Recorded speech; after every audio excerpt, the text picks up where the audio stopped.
Hello, everyone. We are live. We are live on YouTube, Facebook, Fanbase, Twitter. Tonight's lecture from Neville Goddard, Thinking Fourth Dimensionally. And this lecture is from 1948. Thinking Fourth Dimensionally.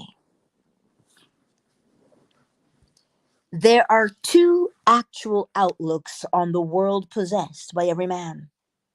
And the ancient storytellers were fully conscious of these two outlooks. They called the one the carnal mind, and the other the mind of Christ. We recognize these two centers of thought in the statement, "The natural man receiveth not the things of the Spirit of God, for they are foolishness unto him. Neither can he know them, because they are spiritually discerned." 1 Corinthians 2:14. Hey, son. To the natural mind, reality is confined to the instant called now. This very moment seems to contain the whole of reality. Everything else is unreal. To the natural mind, the past and the future are purely imaginary. In other words, my past, when I use the natural mind, is only a memory image of things that were. And to the limited focus of the carnal or natural mind, the future does not exist. The natural mind does not believe that it could revisit the past and see it as something that is present, something that is objective and concrete to itself. Neither does it believe that the future exists. To the Christ mind, the spiritual mind, which in our language we will call the fourth dimensional focus, the past, the present, and the future of the natural mind are a present whole. It takes in the entire array of sensory impressions that man has encountered, is encountering, and will encounter. The only reason you and I are functioning as we are today and are not aware of the greater outlook is simply because we are creatures of habit, and habit renders us totally blind to what otherwise we should see. But habit is not law. It acts as though it were the most compelling force in the world, yet it is not law. We can create a new approach to life. If you and I would spend a few minutes every day in withdrawing our attention from the region of sensation and concentrating it on an invisible state, and remain faithful to this contemplation, feeling and sensing the reality of an invisible state, we would in time become aware of this greater world, this dimensionally larger world. The state contemplated is now a concrete reality displaced in time. Tonight, as we turn to our Bible, you be the judge as to where you stand in your present unfoldment. Our first story for tonight is from the 5th chapter of the Gospel of Mark. In this chapter, there are three stories told as though they were separate experiences of the dominant characters. In the first story, we are told that Jesus came upon an insane man, a naked man, who lived in the cemetery and hid himself behind the tombs. This man appealed to Jesus not to cast out the devils that bedeviled him. But Jesus said unto him, "Come out of the man, thou unclean spirit." Mark 5, verse 8. Thus Jesus cast out the devils that they may now destroy themselves. And we find this man for the first time clothed and in his right mind and seated at the feet of the Master. We will get the psychological sense of this chapter by changing the name Jesus to that of enlightened reason or fourth dimensional thinking. As we progress in this chapter, we are told that Jesus now comes upon the high priest, whose name is Jairus. And Jairus, the high priest of the synagogue, has a child who is dying. She's 12 years old, and he appeals to Jesus to come and heal the child. Jesus consents. And as he starts toward the home of the high priest, a woman in the marketplace touched his garment. And Jesus, immediately knowing in himself that virtue had gone out of him, turned him about in the press and said, who touched my clothes? Mark 5, verse 30. The woman who was healed of an issue of blood that she had had for 12 years confessed that she had touched him. And he said unto her, Daughter, thy faith has made thee whole. Go in peace. Mark 5:34. As he continues toward the home, the high priest is told that the child is dead, and there's no need to go to resurrect her. She's no longer asleep, but is now dead.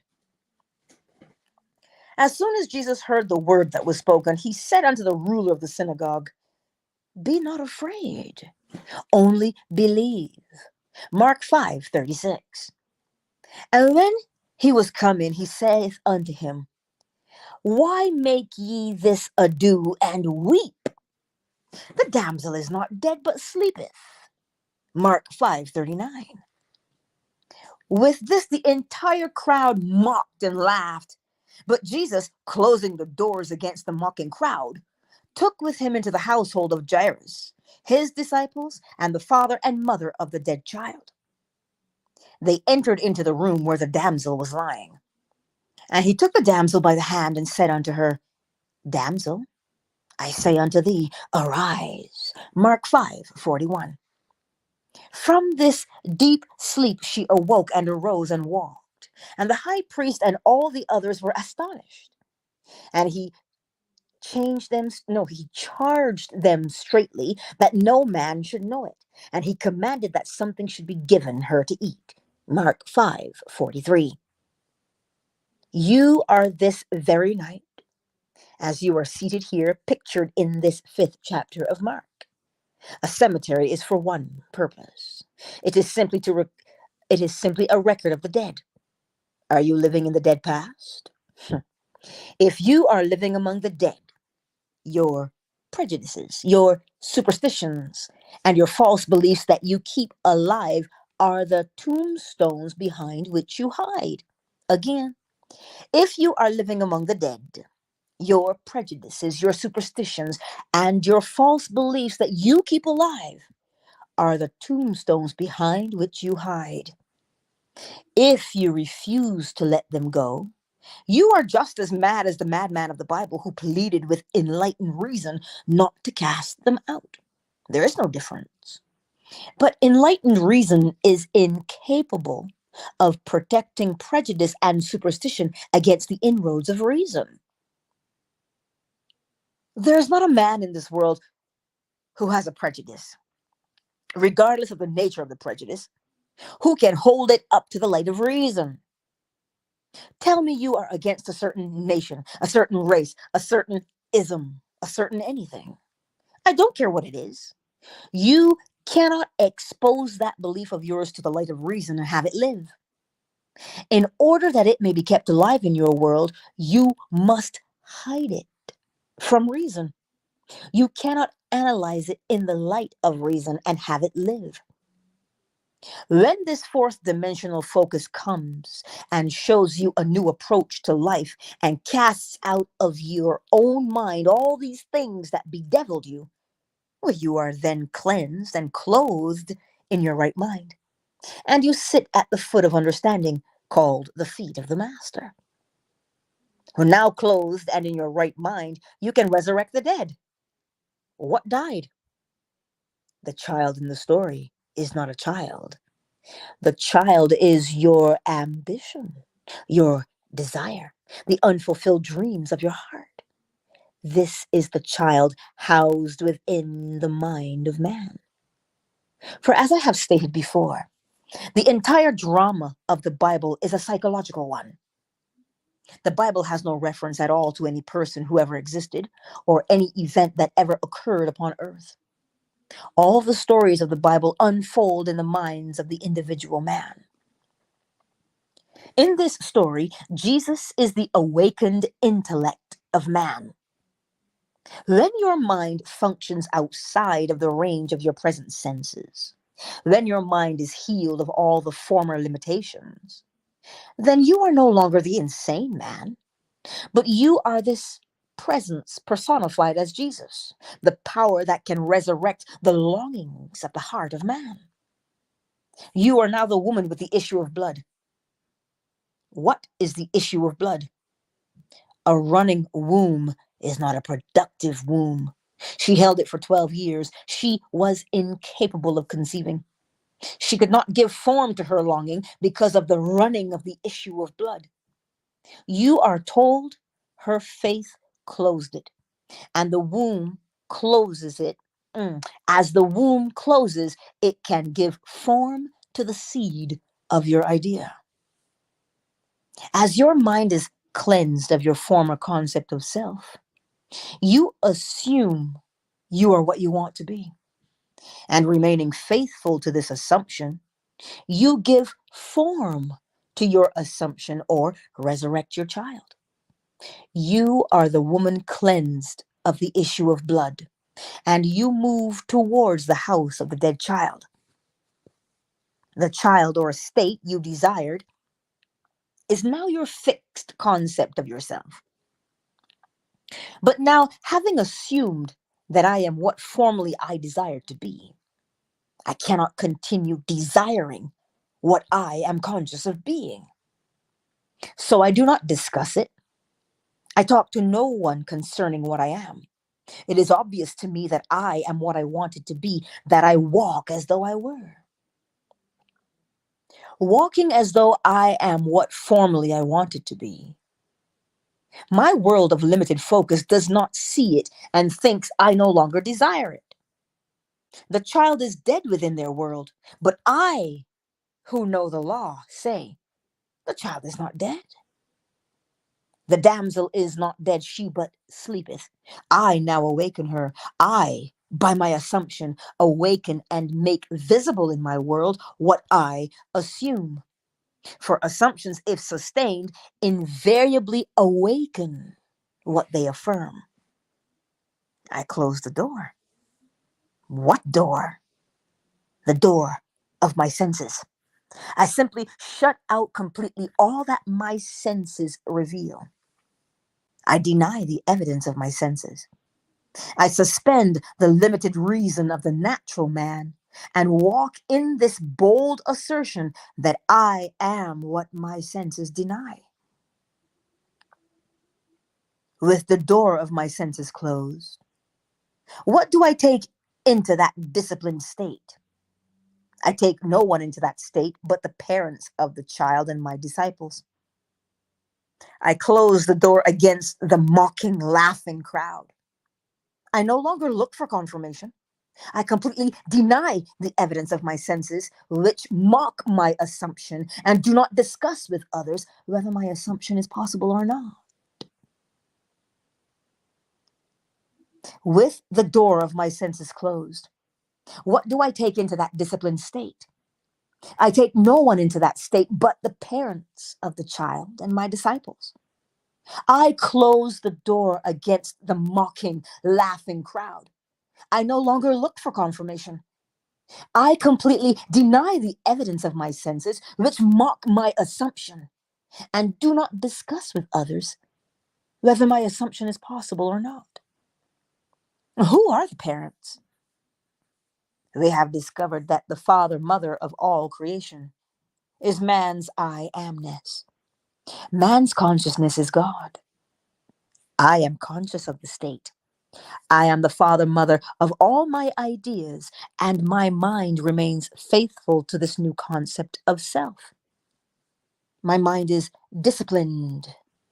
I take into that state the disciples, and I shut out of that state everything that would deny it.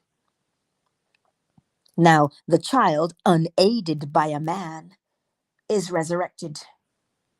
The condition which I desired and assumed that I had becomes objectified within my world and bears witness to the power of my assumption. You be the judge. I cannot judge you. You are either living now in the dead past, or you are living as the woman whose issue of blood has been staunched. Could you actually answer me if I asked you the question? Do you believe now that you, without the assistance of another, need only assume that you are what you want to be, to make that assumption real within your world? Or do you believe that you must first fulfill a certain condition imposed upon you by the past, that you must be of a certain order or a certain something? Do you believe now that you, without the assistance of another, need only assume that you are what you want to be to make that assumption real within your world? Or do you believe that you must fulfill a certain condition imposed upon you by the past, that you must be of a certain order or a certain something? I'm not being critical of certain churches or groups, but there are those who believe that anyone outside of their church or group is not yet saved. I was born a Protestant. You talk to a Protestant, there is only one Christian, a Protestant. You talk to a Catholic, why, there's nothing in the world that is a Christian but a Catholic. You talk to a Jew, and the Christians are heathens, and the Jews are the chosen. You talk to a Mohammedan, Jews and Christians are the infidels. You talk to someone else, and all these are the untouchables. It does not matter to whom you talk. They are always the chosen ones. If you believe that you must be one of these in order to be saved, you are still an insane man hiding behind these superstitions and these prejudices of the past, and you are begging not to be cleansed. Some of you say to me, do not ask me to give up my belief in Jesus, the man, or in Moses, the man, or in Peter, the man. When you ask me to give up my belief in these characters, you're asking too much. Leave me these beliefs because they comfort me. I can't believe that they lived upon the earth. I can believe that they lived upon the earth and still follow your psychological interpretation of their stories. And I say, come out of the dead past. Come out of that cemetery and walk knowing that you and your Father are one, and your Father, who men call God, is your own consciousness. That is the only creative law in the world. Of what are you conscious of being? Of what are you conscious of being? Although you cannot see your objective with the limited focus of your three-dimensional mind, you are now that which you have assumed you are. Walk in that assumption and remain faithful to it. Time in this dimension of your being beats slowly. And you may not even, after you objectify your assumption, remember there was a time when this present reality was but an attitude of mind. Because of the slowness of the beat of time, here you often fail to see the relationship between your inner nature and the outer world that bears witness to it. You be the judge of the position you now occupy in this 5th chapter of Mark. Are you resurrecting the dead child? Are you still in need of having that womb of your mind closed? Is it still running and therefore cannot be fertile? Are you now the insane man living in the dead past? Only you can be the judge and answer these questions. Now, we turn to the story in the 5th chapter of the Gospel of John. This will show you how beautifully the ancient storytellers told of the two distinct outlooks of this world. One, the limited three-dimensional focus, and the other, the fourth-dimensional focus. The story tells of an impotent man who is quickly healed. Jesus comes to a place called Bethesda, which by definition means the house of 5 porches. On these 5 porches are unnumbered impotent folk, lame, blind, halt, withered, and others. Tradition had it that at certain seasons of the year, an angel would descend and disturb the pool which was near these 5 porches. As the angel disturbed the pool, the first one in was always healed, but only the first one, not the second. Jesus, seeing a man who was lame from his mother's womb, said to him, "Wilt thou be made whole?" John 5, verse 6. The impotent man answered him, "Sir, I have no man when the water is troubled to put me into the pool. But while I am coming, another steppeth down before me." John 5, verse 7. And Jesus saith unto him, "Rise, take up thy bed and walk." John 5, verse 8. And immediately the man was made whole, and took up his bed and walked. And on the same day was the Sabbath. John 5, verse 9. Now, you read this story and you think some strange man who possessed miraculous power suddenly said to the lame man, "Rise and walk." I cannot repeat too often that the story, even when it introduces numberless individuals, takes place within the mind of the individual man. The pool is your consciousness. Bear with me a moment. Just a moment.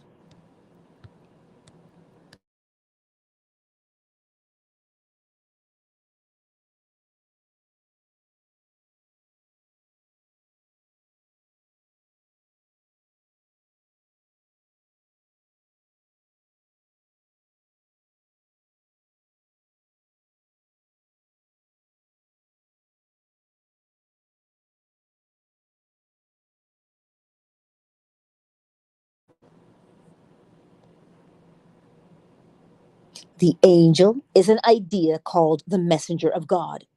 Consciousness being God. When you have an idea, you are entertaining an angel. The minute you are conscious of a desire, your pool has been disturbed. Desire disturbs the mind of man. To want something is to be disturbed. Let me read that again. The pool is your consciousness. The angel is an idea called the messenger of God. Consciousness being God. When you have an idea, you are entertaining an angel. The minute you are conscious of a desire, your pool has been disturbed. Desire disturbs the mind of man. To want something is to be disturbed. The very moment you have an ambition or a clearly defined objective, the pool has been disturbed by the angel, which was your desire. You are told that the first one into the disturbed pool is always healed. My closest companions in this world, my wife and my little girl, are to me, when I address them, second. I must speak to my wife as "you are." I must speak to anyone, no matter how close they are, as "you are." And after that, the third person, he is.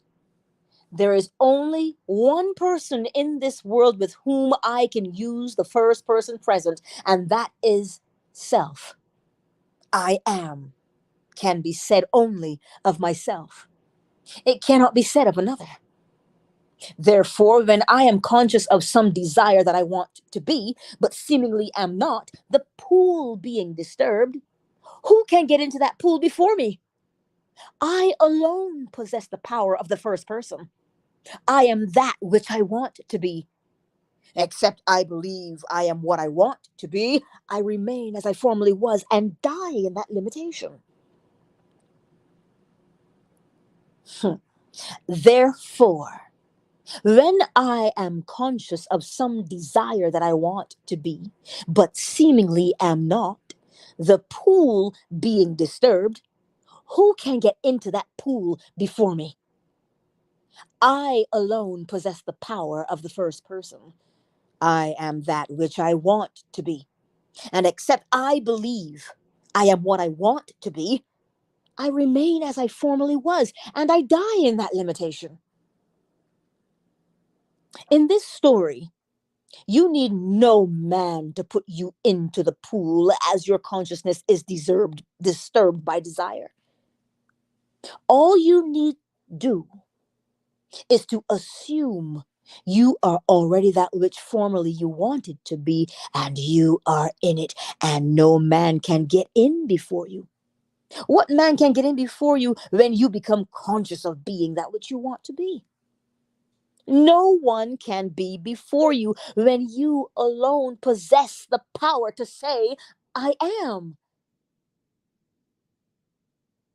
No one can be before you when you alone possess the power to say, I am.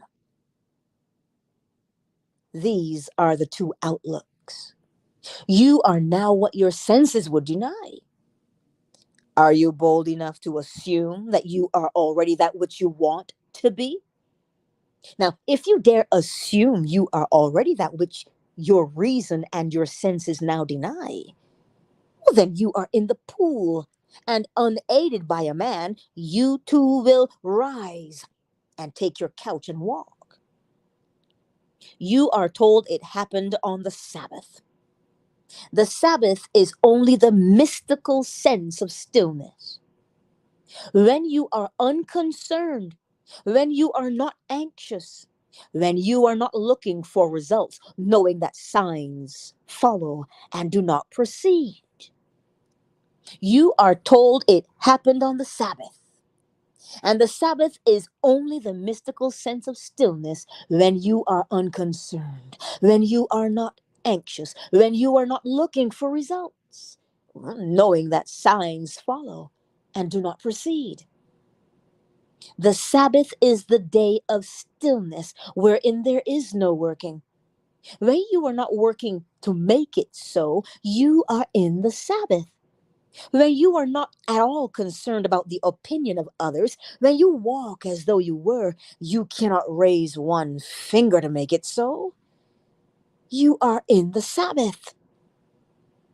I cannot be concerned as to how it will be and still say I am conscious of being it.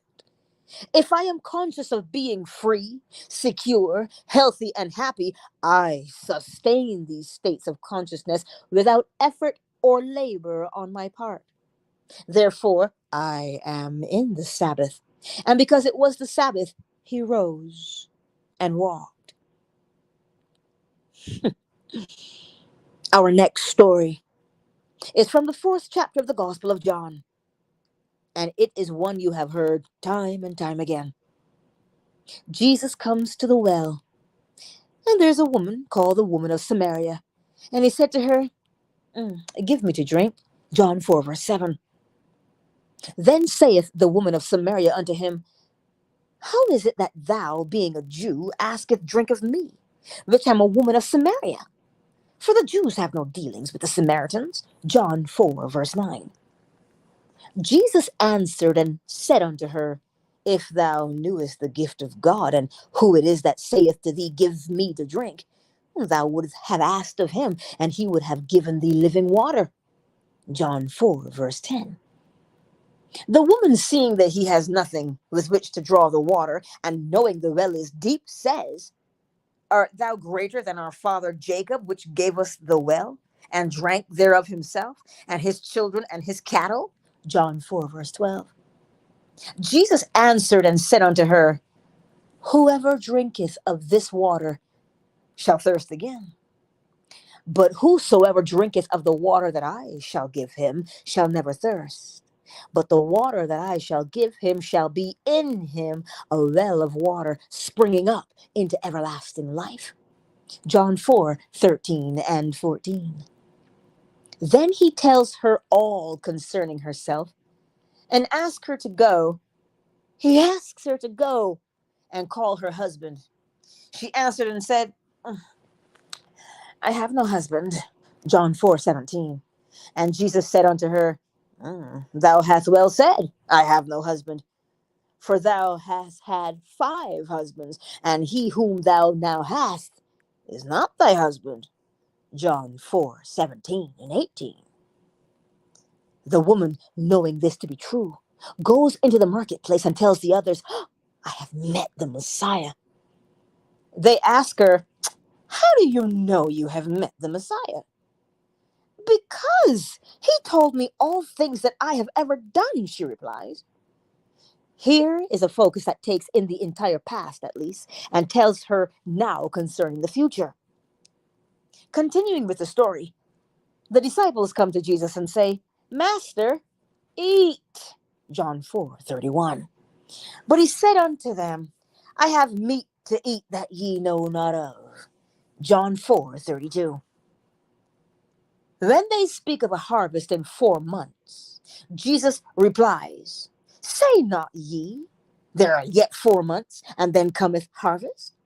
Behold, I say unto you, lift up your eyes and look out on the fields, for they are white, already to harvest. John 4:35. He sees things that people wait 4 months for or wait 4 years for. He sees them as now, in a dimensionally larger world, existing now, taking place now. Let us go back to the first part of the story. The woman of Samaria is the 3-dimensional you, me.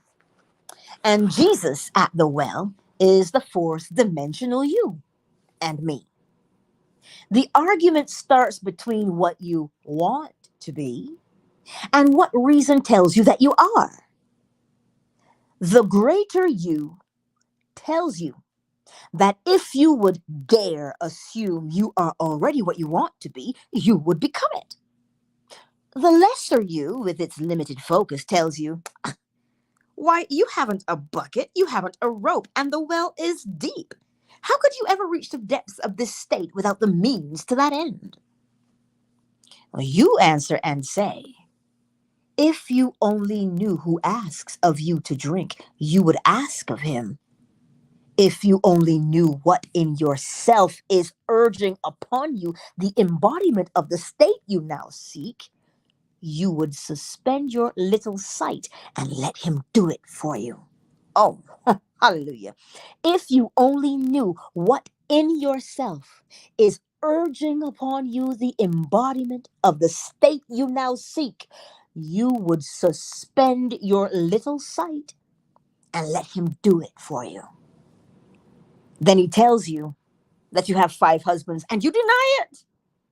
But he knows far better than you that your 5 senses impregnate you morning, noon, and night with their limitations. They tell you what children you will bear tonight, tomorrow, and the days to come. For your 5 senses act like 5 husbands who constantly impregnate your consciousness, which is the great womb of God. And morning, noon, and night they suggest to you and dictate to you that which you must accept as true. He tells you the one you would like to have for your husband is not your husband. In other words, the 6th has not yet impregnated you. What you would like to be is denied by these 5 senses, and they hold the power. They dictate what you will accept as true. And what you would like to accept has not yet impregnated your mind and impregnated your mind with its reality. He whom you call husband is really not your husband. You are not bearing his likeness. To bear his likeness is proof that you are his wife. At least you have known him intimately. You are not bearing the likeness of the 6th. You are only bearing the likeness of the 5. Then one turns to me and tells me all that I have ever known. I go back in my mind's eye, and reason tells me that all through my life, I have always accepted the limitations of my senses. I have always looked upon them as fact, and morning, noon, and night I have borne witness to this acceptance. Reason tells me I have only known these 5 from the time I was born. And now I would like to step outside the limitation of my senses. But I have not yet found within myself the courage to assume I am what these 5 senses would deny that I am. So here I remain, conscious of my task, but without the courage to step beyond the limitation of my senses and that which my reason denies. And he tells me, I have meat ye know not of. I am the bread that droppeth down from heaven. I am the wine. I know what I want to be. And because I am that bread, I feast upon it. I assume that I am. And instead of feasting upon the fact that I am in this room talking to you and you are listening to me and that I am in Los Angeles, I feast upon the fact that I am elsewhere. And I walk here as though I were elsewhere. And gradually, I become what I feast upon. Let me give you two personal stories. When I was a boy, I lived in a very limited environment, in a little island called Barbados. Feed for animals was very, very scarce and very expensive because we had to import it. I am one of a family of 10 children, and my grandmother lived with us, making 13 at the table. Time and again, I can remember my mother saying to the cook in the early part of the week, I want you to put away 3 ducks for Sunday's dinner. This meant that she would take from the flock in the yard 3 ducks and coop them up in a very small cage and feed them, stuff them morning, noon, and night with corn and all the things she wanted the ducks to feast upon. This was an entirely different diet from what we regularly fed the ducks, because we kept those birds alive by feeding them fish. We kept them alive and fat on fish because fish were very cheap and plentiful. But you could not eat a bird that fed upon fish, not as you and I like a bird. The cook would take 3 ducks, put them in a cage, and for 7 days stuff them with corn, sour milk, and all the things we wanted to taste in the birds. Then when they were killed and served for dinner, 7 days later, they were luscious, milk-fed, corn-fed birds. But occasionally, the cook forgot to put away the birds. And my father, knowing we were having ducks and believing that she had carried out the command, did not send anything else for dinner. And 3 fish came to the table. You could not touch these birds, for they were so much the embodiment of what they had fed upon. Man is a psychological being, a thinker. It is not what he feeds upon physically, but what he feeds upon mentally that he becomes. We become the embodiment of that which we mentally feed upon. Again, man is a psychological being, a thinker. It is not what he feeds upon physically, but what he feeds upon mentally that he becomes. We become the embodiment of that which we mentally feed upon. Now, those ducks could not be fed corn in the morning and fish in the afternoon and something else at night. It had to be a complete change of diet. In our case, we cannot have a little bit of meditation in the morning, curse at noon, and do something else in the evening. We have to go on a mental diet. For a week, we must completely change our mental food. Whatsoever things are true, whatsoever things are honest, whatsoever things are just, whatsoever things are pure, whatsoever things are of good report, if there be any virtue, and if there be any praise, think on these things. Philippians 4, verse 8. As a man thinketh in his heart, so is he. If I could now single out the kind of mental food I want to express within my world and feast upon it, I would become it. Let me tell you why I am doing what I'm doing today. It was back in 1933 in the city of New York, and my old friend Abdullah, with whom I studied Hebrew for 5 years, was really the beginning of the eating of all my superstitions. When I went to him, I was filled with superstitions. I could not eat meat. I could not eat fish. I could not eat chicken. I could not eat any of these things that were living in the world. I did not drink, I did not smoke, and I was making a tremendous effort to live a celibate life. Abdullah said to me, I'm not going to tell you you're crazy, Neville, but you know you are. All these things are stupid. But I could not believe they were stupid. In November 1933, I bade goodbye to my parents in the city of New York as they sailed for Barbados. I had been in this country 12 years with no desire to see Barbados. I was not successful, and I was ashamed to go home to successful members of my family. After 12 years in America, I was a failure in my own eyes. I was in the theater and made money one year and spent it the next month. I was not what I would call by their standards, nor by mine, a successful person. Mind you, when I said goodbye to my parents in November, I had no desire to go to Barbados. The ship pulled out, and as I came up the street, something possessed me with a desire to go to Barbados. It was the year 1933. I was unemployed and had no place to go except a little room on 75th Street. I went straight to my old friend Abdullah and said to him, Ab, the strangest feeling is possessing me, you know. For the first time in 12 years, I want to go to Barbados. If you want to go, Neville, you have gone, he replied. What now? If you want to go, Neville, you have gone, he replied. That was very strange language to me. I am in New York City on 72nd Street, and he tells me I have gone to Barbados? I said to him, well, what do you mean I have gone, Abdullah? He said, but do you really want to go? And I answered, yes. He then said to me, as you walk through this door, now, you're not walking on 72nd Street. You're walking on palm-lined streets, coconut-lined streets. This is Barbados. Do not ask me how you're going to go. You are in Barbados. You do not say how when you are there. You are there. Now you walk as though you were there.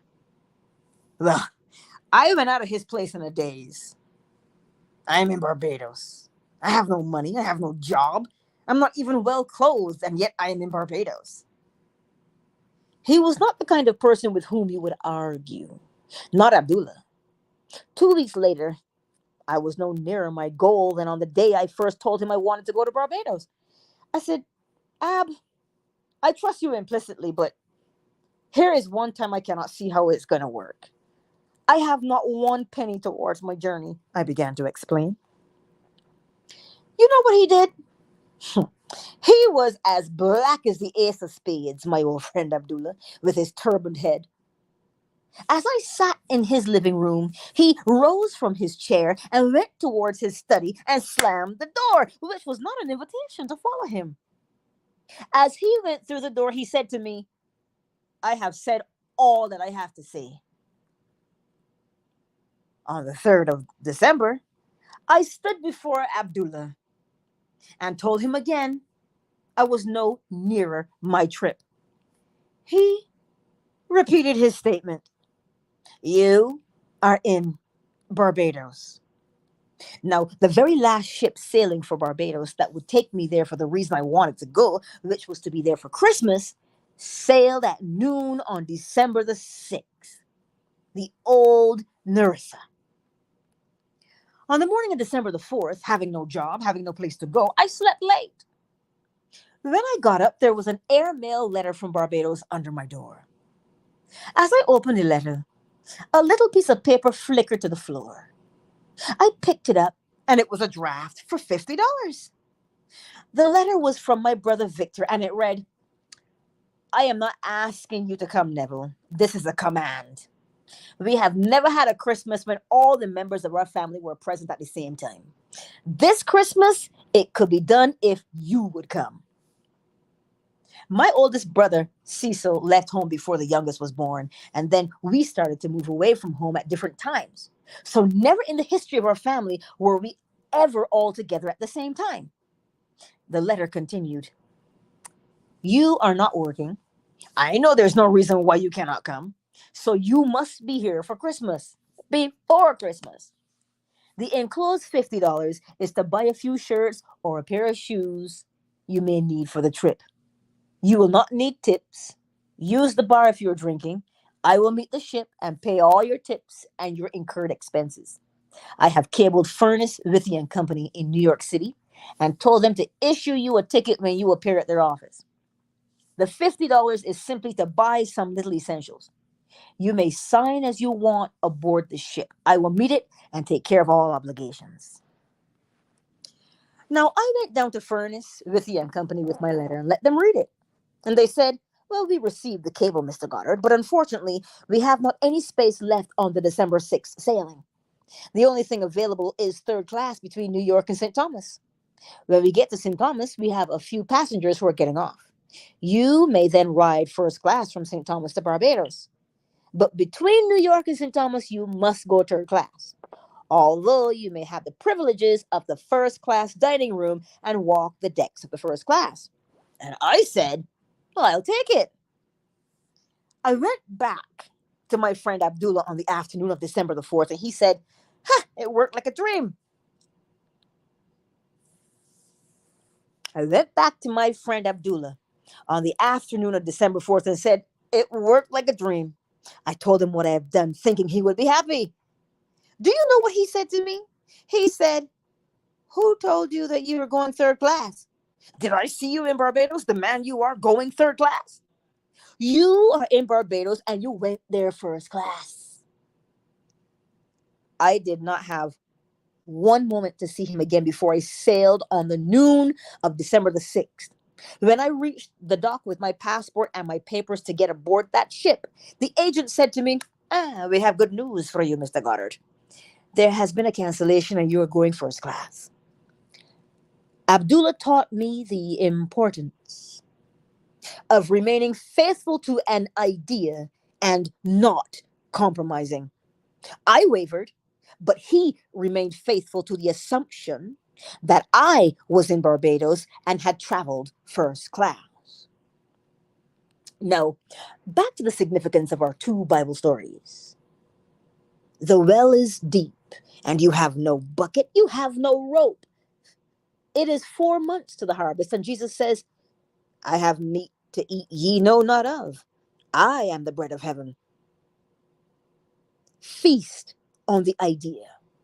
Become identified with the idea as though you were already that embodied state. Walk in the assumption that you are what you want to be. If you feast on that and remain faithful to that mental diet, you will crystallize it. You will become it in this world. Feast on the idea.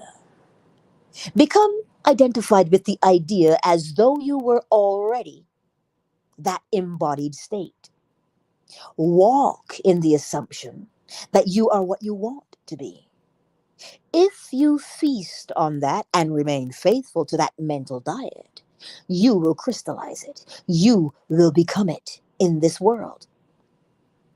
When I came back to New York in 1934, after 3 heavenly months in Barbados, I drank, I smoked, and did everything I had not done in years. I remembered what Abdullah had said to me. After you have proven this law, you will become normal, Neville. You will come out of that graveyard. You will come out of that dead past where you think you're being holy. For all you're really doing, you're being so good, Neville. You're good for nothing. I came back walking this earth a completely transformed person. From that day, which was in February 1934, I began to live more and more. I cannot honestly tell you I have always succeeded. My many mistakes in this world, my many failures would convict me if I told you that I have so completely mastered the movements of my attention that I can at all times remain faithful to the idea I want to embody. But I can say with the ancient teacher, although I seem to have failed in the past, I move on and strive day after day to become that which I want to embody in this world. suspend judgment, refuse to act what reason and the senses now dictate. And if you remain faithful to the new diet, you will become the embodiment of the ideal to which you remain faithful. If there is one place in the world that is unlike my little island of Barbados, it is New York City. In Barbados, the tallest building is 3 stories, and the streets are lined with palm trees and coconut trees and all sorts of tropical things. In New York City, you must go to a park to find a tree. Yet, I had to walk the streets of New York as though I walked the streets of Barbados. To one's imagination, all things are possible. I walked, feeling that I was actually walking the streets of Barbados. And in that assumption, I could almost smell the odor of the coconut-lined lanes. I began to create within my mind's eye the atmosphere I would physically encounter were I in Barbados. As I remained faithful to this assumption, somebody canceled passage and I received it. My brother in Barbados, who never thought of my coming home, has the commanding urge to write me a strange letter. He had never dictated to me, but this time he dictated and thought that he originated the idea of my visit. I went home and had 3 heavenly months, returned first class and brought back quite a sum of cash in my pocket, a gift. My trip, had I paid for it, would have been $3,000. Yet I did it without a nickel in my pocket. I have ways ye know not of. My ways are past finding out. The dimensionally greater self took my assumptions as the command and influenced the behavior of my brother to write that letter, influenced the behavior of someone to cancel that first class passage, and did all the things necessary that would tend toward the production of the idea with which I was identified. I was identified with the feeling of being there. I slept as though I were there, and the entire behavior of man was molded in harmony with my assumption. I did not need to go down to Furnace, Withy and Company and beg for a passage, asking them to cancel someone who was booked first class. I did not need to write my brother and beg him to send me some money or buy me a passage. He thought he originated the act. Actually, to this day, he believes that he initiated the desire to bring me home. My old friend Abdullah simply said to me, "You are in Barbados, Neville. You want to be there? Wherever you want to be, there you are. Live as though you are, and that you shall be. You are in Barbados. You want to be there? Wherever you want to be, there you are. Live as though you are, and that you shall be." These are the 2 outlooks on the world possessed by every man. I do not care who you are. Every child born of woman, regardless of race, nation, or creed, possesses 2 distinct outlooks on the world.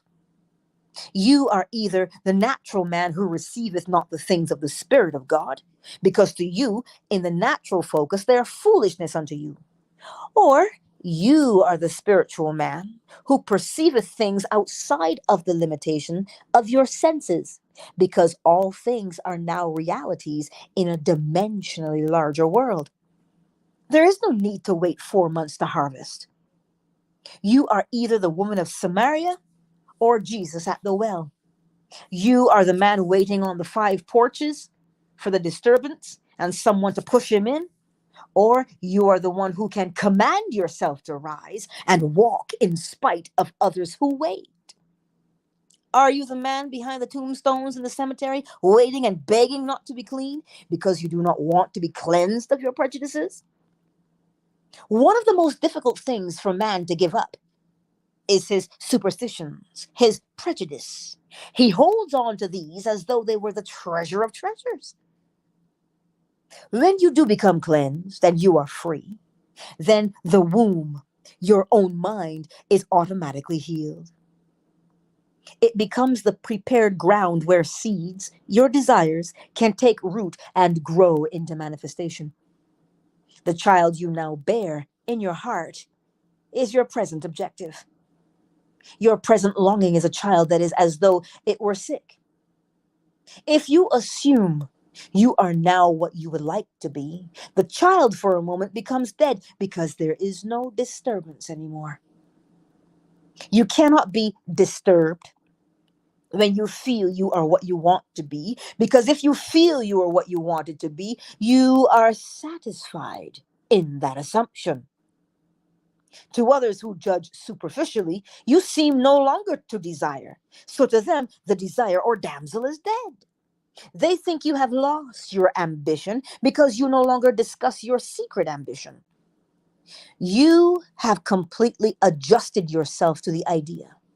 You have assumed that you are what you want to be. You know she's not dead, she but sleepeth. I go to awaken her. I walk in the assumption that I am, and as I walk, I quietly awaken her. Then when she awakens, I will do the normal natural thing. I will give her food to eat. I will not brag about it and tell others. I simply go and tell no man. I feed this state I now like with my attention. I keep it alive within my world by becoming attentive to it. Things that I am not attentive to fade and wither within my world, regardless of what they are. They are not just born and then remain unfed. I gave them birth by reason of the fact that I became conscious of being them. When I embody them within my world, that is not the end. That is the beginning. Now I am a mother who must keep alive this state by being attentive to it. The day that I am not attentive, I have withdrawn my milk from it, and it fades from my world as I become attentive to something else in my world. You can either be attentive to the limitations and feed these and make them mountains, or you can be attentive to your desires. But to become attentive, you must assume you are already that which you wanted to be. Although today we speak of a third dimensional and a fourth dimensional focus, do not think for one moment these ancient teachers were not fully conscious of these two distinct centers of thought within the minds of all men. They personified these two, and they tried to show man that the only thing which robs him of the man he could be is habit. Uh-huh. Although today we speak of a third dimensional and a fourth dimensional focus, do not think for one moment these ancient teachers were not fully conscious of these two distinct centers of thought within the minds of all men. They personified these two, and they tried to show man that the only thing which robs him of the man he could be is habit. Although it is not law, every psychologist will tell you that habit is the most inhibiting force in the world. It completely restricts man and binds him and makes him totally blind to what otherwise he should be. Begin now to mentally see and feel yourself as that which you want to be, and feast upon that sensation morning, noon, and night. I have scoured the Bible for a time interval that is longer than 3 days, and I have not found it. Jesus answered and said unto him, destroy this temple, and in 3 days I will raise it up. John 2, verse 19. Prepare your victuals, for within 3 days ye shall pass over this Jordan to go in to possess the land which the Lord your God giveth you to possess. Joshua 1, verse 11. If I could completely saturate my mind with one sensation and walk as though it were already a fact, I am promised, and I cannot find any denial of it in this great book, that I do not need more than a 3-day diet if I remain faithful to it. But I must be honest about it. If I change my diet in the course of the day, I extend the time interval. You ask me, but how do I know about the interval? You yourself determine the interval. You yourself determine the interval. How? If I change my diet in the course of the day, I extend the time interval. We have today in our modern world a little word which confuses most of us. I know it confused me until I dug deeper. The word is action. Action is supposed to be the most fundamental thing in the world. It is not an atom, it is more fundamental.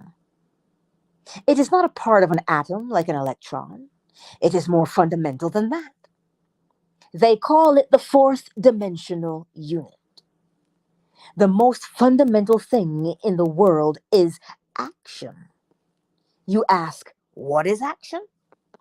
Our physicists tell us that this is energy multiplied by time. We become more confused and say, energy multiplied by time? What does that mean? Well, they answer, there is no response to a stimulus, no matter how intense the stimulus, unless it endures for a certain length of time. There must be a minimum endurance to the stimulus, or there is no response. On the other hand, there is no response to time unless there is a minimum degree of intensity.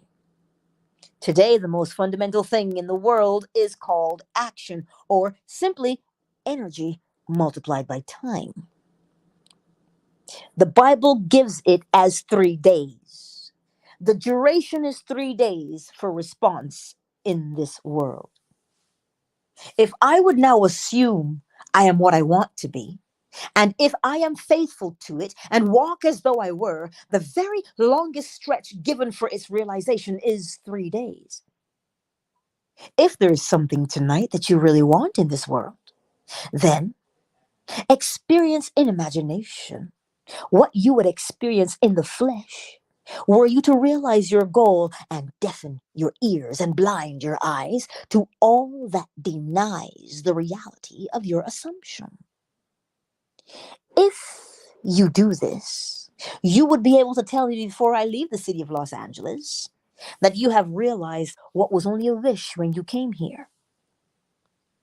It will be my joy to rejoice with you in the knowledge that the child which was seemingly dead is now alive. This damsel really was not dead, she was only asleep.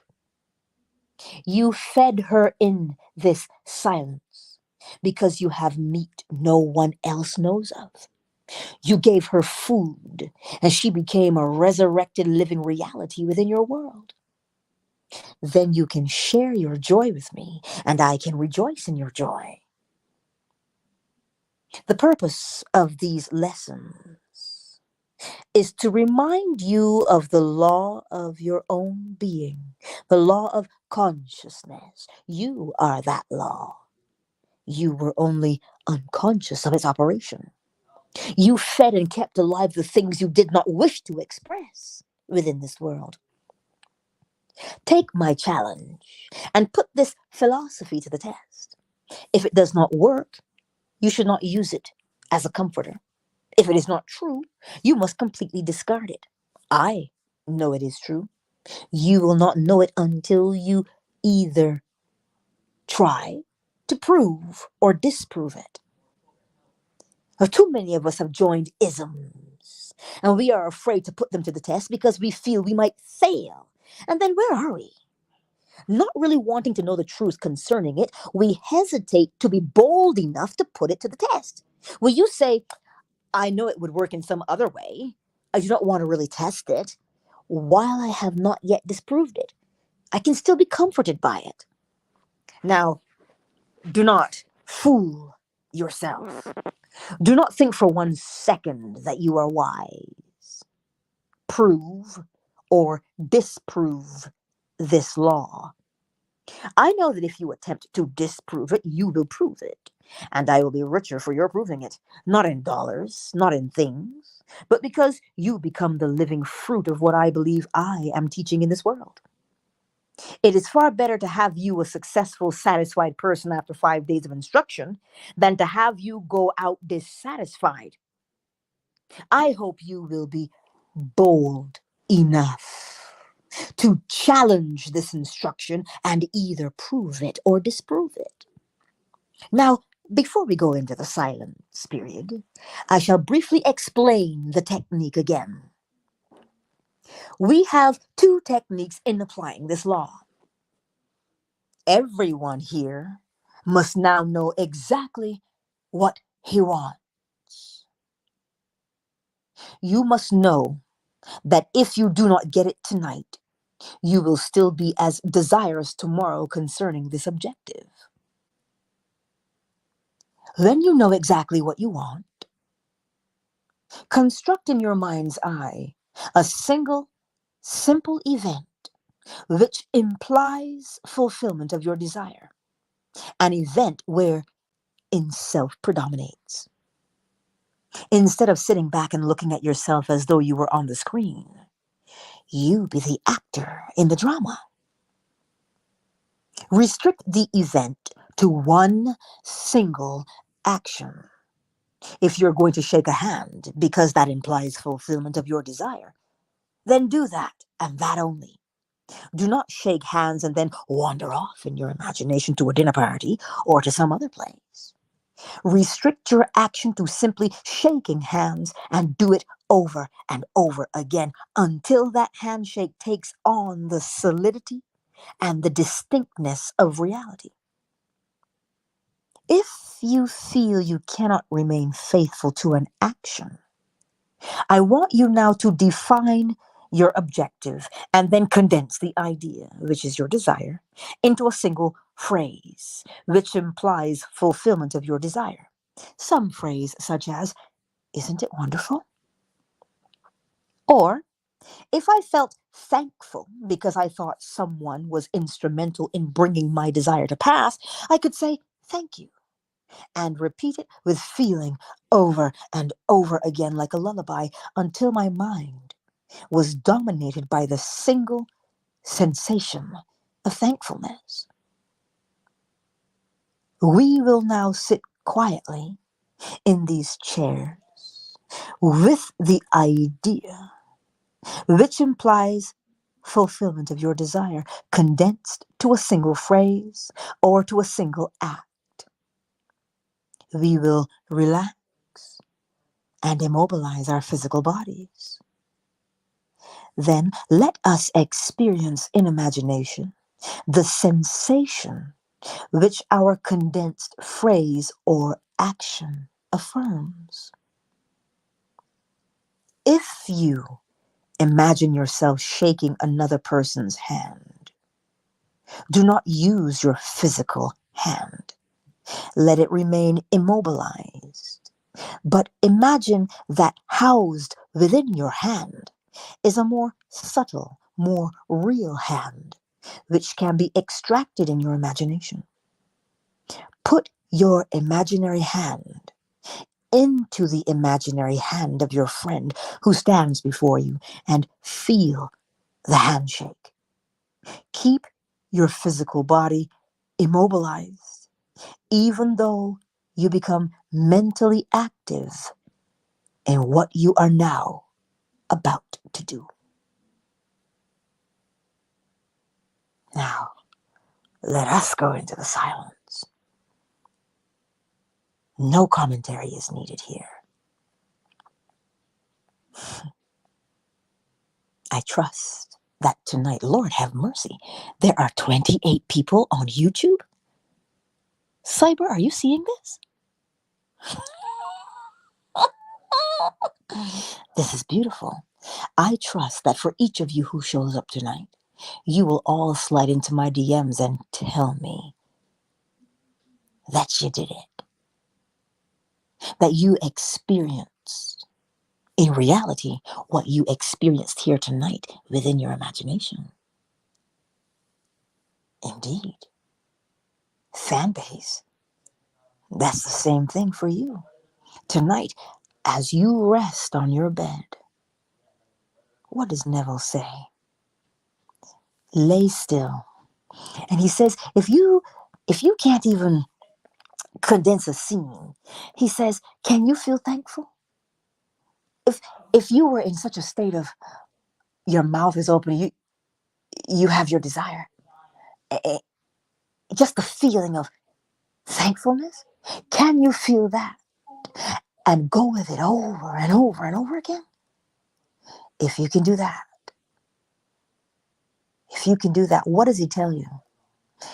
If you change your mental diet throughout the day, you extend the time.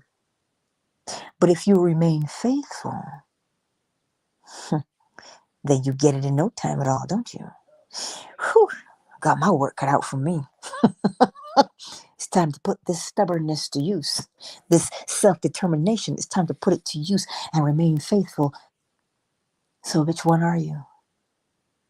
Remember what he said? Nobody can get into the pool that the angel has troubled.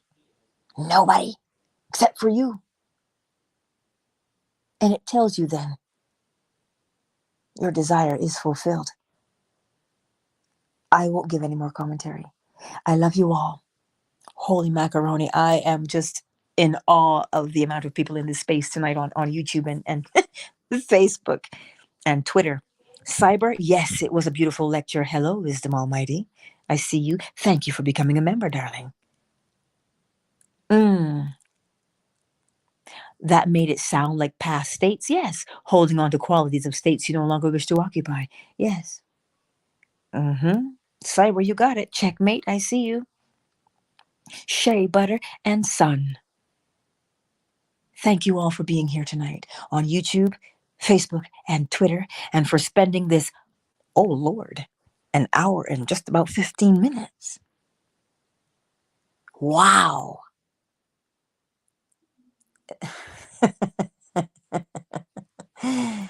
This lecture tonight, I will edit this lecture right now. Let me tell you, I'm going to be making shorts before I go to bed with this lecture tonight because it has to be done. It just has to be. This is pure gold tonight. If we apply it, Lord have mercy. Can we be bold enough to apply it? Well, test it. Test it. Test it. And on that note, if you want to come to Barbados with us, September 2024, you are in Barbados. Hello. Slide into my DMs. We're going to go visit Neville's final resting place. Well, for his body, but, and do a whole bunch of fun things. But you are in Barbados. Listen, go to bed. Rest well tonight. Go back to the last, 15 minutes of the lecture and replay it as you lay there. Replay it as you lay there. And see. Practice it. Don't give up on yourself. Remember, he had to close the door on his senses. Hi, Jackie. It's so good to see you. But don't give up on yourselves. He said to you tonight, close the door on your senses. Your 5 husbands. Close the door on them. Right? I love you. Rest well, everybody. Rest well. Rest well. I'm going to go edit so I can get this out for us. I love you all, each and every one of you. So, Jackie, Cyber, Wisdom Almighty, Checkmate, Shea Butter and Sun, KZ, Matthias 808, Flo Smiles, and Joaquin. Thank you all for being here. I'm still looking at 27. Thank you. You're welcome, KZ. I'm still looking at this number here on the screen, and I'm like, what? This is tight. Thank you, Jackie. Oh, I will have sweet dreams. Let me throw some confetti. Thank you, 808. She's going to throw me some confetti. Listen, it is a beautiful feeling to know that this many people are listening to this Neville Goddard lecture. That tells me that people want to change their lives. That's what it's saying. And so I must continually remain faithful to be here with you night after night and read it to you with as much passion as I feel. Because believe me, this lecture tonight,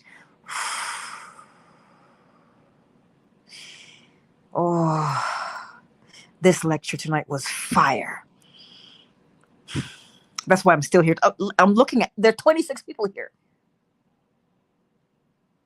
That is a beautiful thing. So tonight, test yourself. Test yourself. Know what you want. Construct a scene that implies you have it. And then immobilize your body. Just lay there and don't move. Just breathe, lay there. And whatever that action is that you are going to do in your mind's eye, do it. Whatever that word is you were going to say that implies it, say it in your mind's eye. But you're not just saying it. You're feeling the completion of it. That's the first part I'm going to edit and post. So good night, my beautiful friends. Thank you all for being here. 25 plus 6, what's that? 31. Listen, English is my major, not math, okay? That's really good. So I will see you in the morning, 7:30 a.m. Eastern Standard Time for morning inspiration. I don't know what we're going to talk about yet, but I'm sure I'll be told. I love you all. I love you all. Good night. Good night.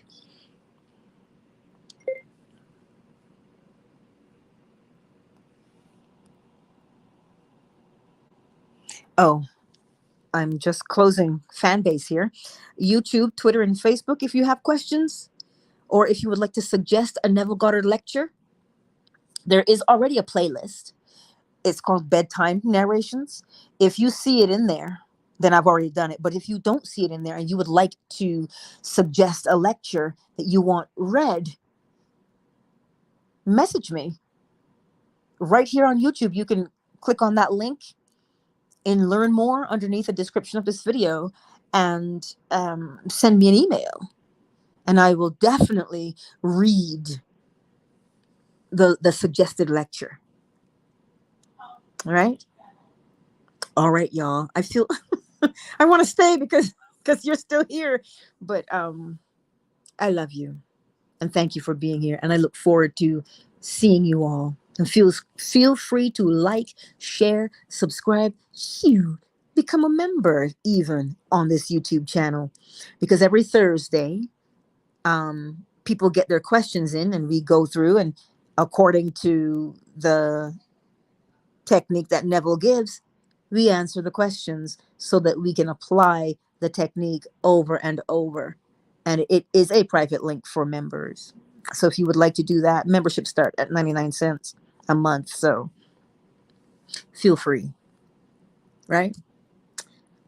My. Parting really is such sweet sorrow. I love you. And I will see you on the morrow, 7:30 a.m. Eastern Standard Time, Monday through Friday, and 10:45 p.m. Eastern Standard Time every night. Monday to Friday, we read a Neville Goddard lecture so that we can fall asleep in the state of the wish fulfilled. Much love to each and every one of you.